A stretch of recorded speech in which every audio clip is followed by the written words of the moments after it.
I'm going to do it my way today because that is the way of Jim. If there's one human being who did things his way, it was who?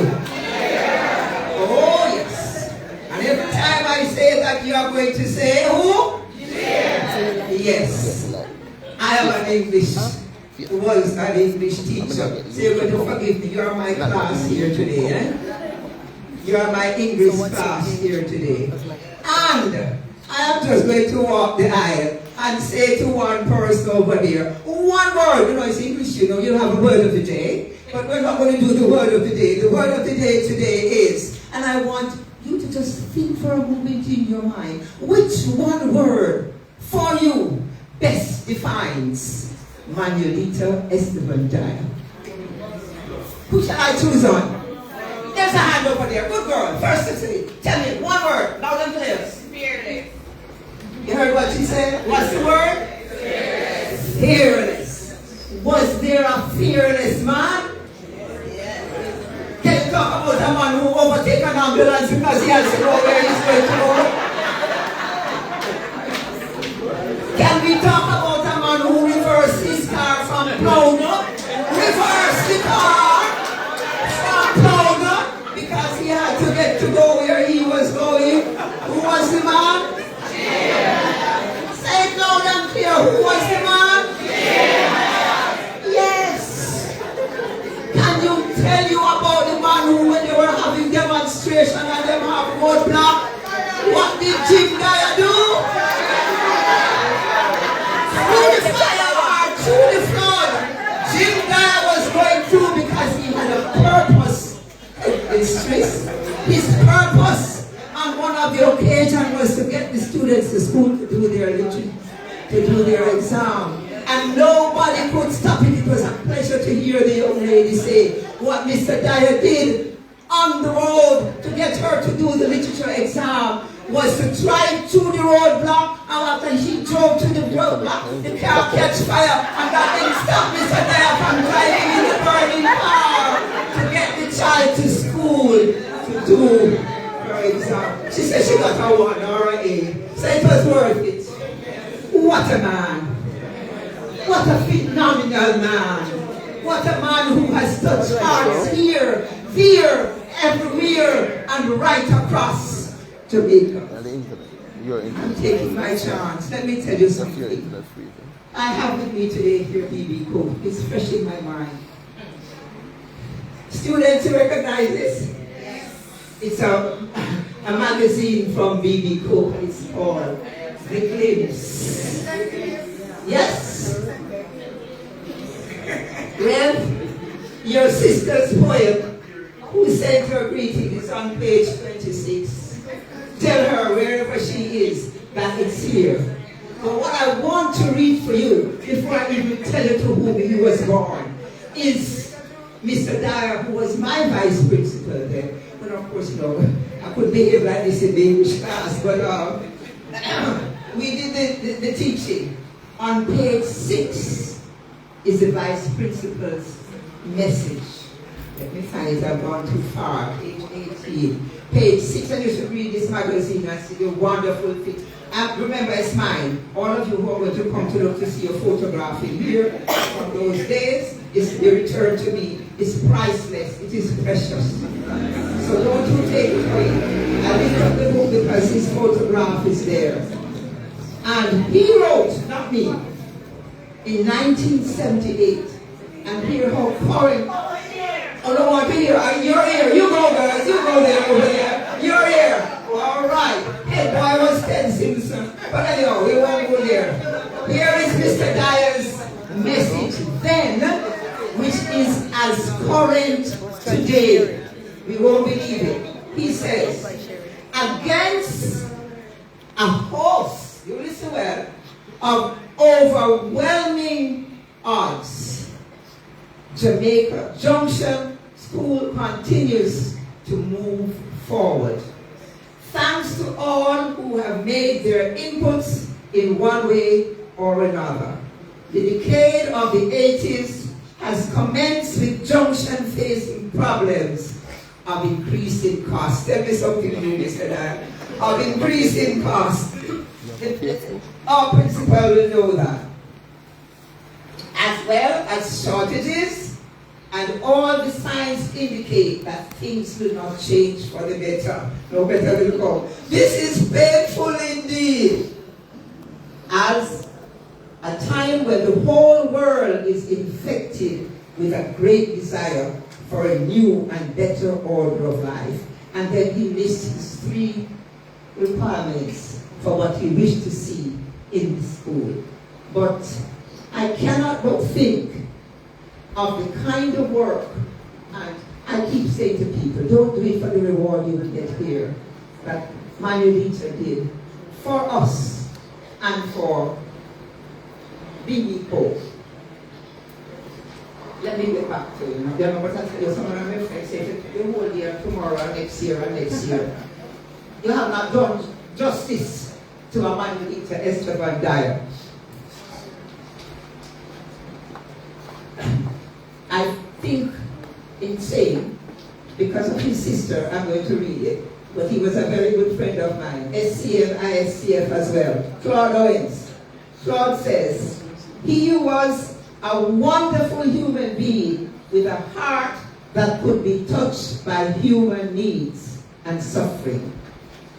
That emotional comment sums up the life of Manuelita Esteban Dyer, who was born, you'll see it on your programs, on April 13, 1942.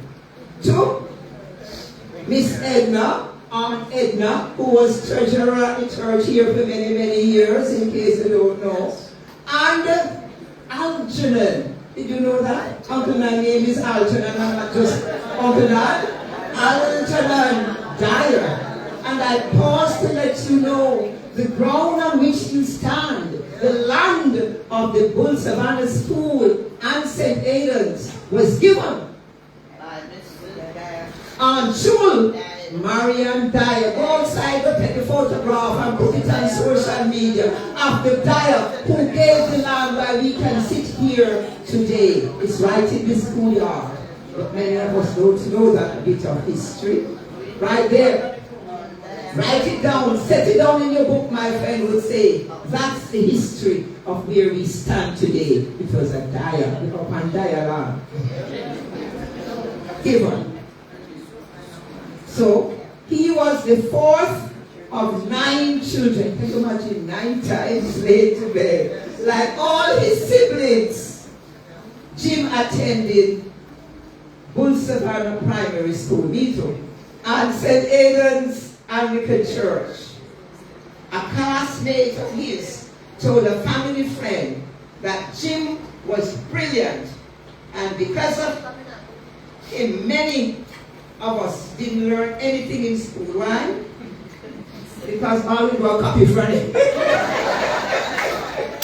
We copy from him because of him. But indeed, he was brilliant. He was a prodigy, a man born before his time, and so was very often not understood.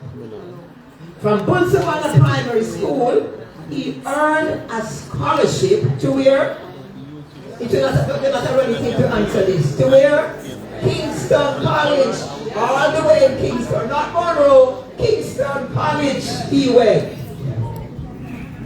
His brother Joe, who is here, Joe, there he is over the corner there, reminds us that they left home at about 2 o'clock in the morning on 2 bicycles. Where were they riding? Up to Watson Hill. You don't know Watson Hill? And that at that time, they were taking turns on the trip to carry Esteban for the interview all the way in Mandeville. You can imagine, I will never have asphalt road. It was, thank you. So you can imagine they're getting up that time and going. He recalls the famous trek that they made with Uncle Basil, that's Miss Aunt Edna's brother, and the people with their loads on their head all the way up there. The road barely had fine gravel, and it was dark, but it paid off because Esteban won the Paris scholarship to go forward and study. One little boy from Bulsa. What a difference education can make. Put it in their minds for us. Every child must learn. But we go on. So he went on, and from Kingston College, he graduated, of course, top of his class. His next academic step was to the Grand University of the West Indies. New and young and fresh was the University of the West Indies. What is it, Doc? What is where's the light shining from up at the UWI campus there? I don't even think they had a ring road that time. But there he went. And on the Mona campus, he earned a Bachelor of Science, well naturally in science degree. While there, he was involved from them times in community outreach and went to Montserrat. You know where Montserrat is? Went to Montserrat with a group of UWI students to repair and paint a school. Did he ever stop? That was in his teenage years. He also traveled to Canada, where both his brothers are now.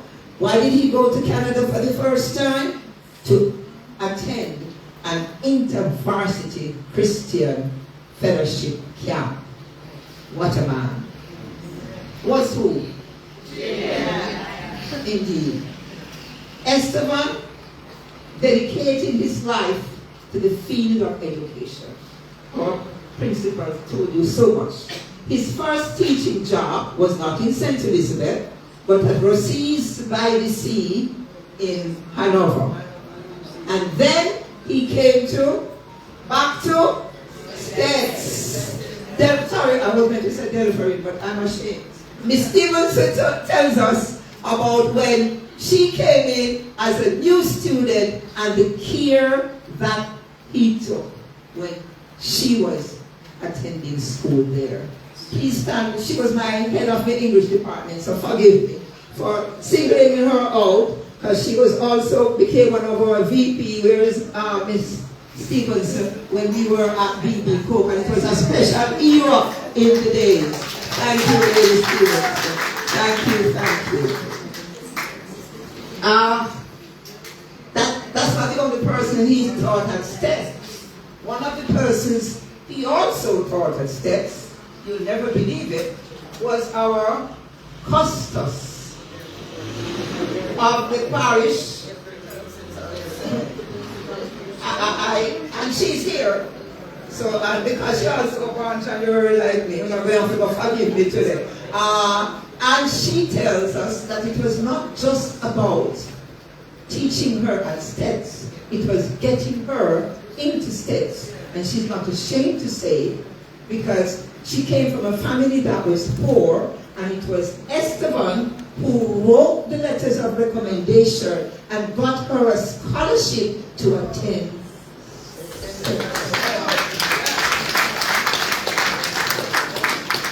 He did not only stop at that. He went further when they couldn't afford, and wrote more letters so that she also got the bus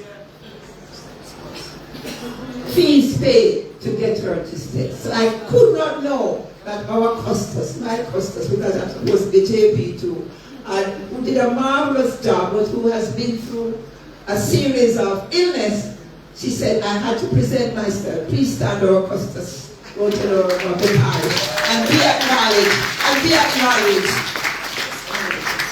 Custos, see her there, give them a wave, give them a Tim Tyler wave, give them a Tim Tyler. Would do it over here in his own special way. Thank you for that. Do you see the depths of what? I'm going to do two more things and I'm going to have to forgive me before I finish the eulogy. There's a student here. Come up here, student Elliot. Boy, Elliot, come up here. And you're going to tell me the class the story for me of Mr. Dyer and the Spanish exam. And the Spanish exam. One more and I'm out of here. All Republicans observe good morning. Thanks so much, Auntie Heather, as I affectionately call her. Those who were here on Thursday night at the tributary we have probably would have heard it, if not those who weren't here. As a student of now BB then Junction Secondary, we had an exam coming up. And it was a Spanish exam which was far from my favorite subject. Let me confess that up front. And I think there were others in the class who weren't so friendly with Spanish either. So I think one of the guys hid the key for the famous room 3, which was then the Spanish room. So Mrs. Little, our Spanish teacher, came all prepped for exam. No key can be found. So we who want to avoid the exam start rejoicing because no key, no class, no exam. Little did we know that as Mr. I always do, it just know how to turn up everywhere every time when you're not expecting one with his key. Before we listen, we hear over our shoulder, what did happen here?